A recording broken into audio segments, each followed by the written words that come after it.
How to log out of a WeChat account. Hey everyone, welcome back to the channel. In today's video, I'm going to show you how you can easily log out of your WeChat account. So without further ado, let's get started. So first thing first, open the WeChat app on your phone. And once you have opened the app, simply tap on the profile icon shown in the bottom right corner of the screen.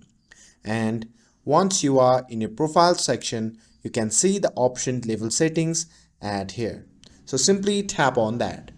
And once you are in the settings section, simply scroll down all the way to the bottom, and here you can see the option to log out. So simply tap on that and a pop-up menu will appear asking for confirmation. So simply tap on logout, and once you do that, you will be logged out of your WeChat account.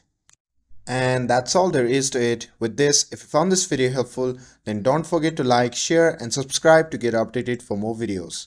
Thanks for watching, and I'll see you in the next video.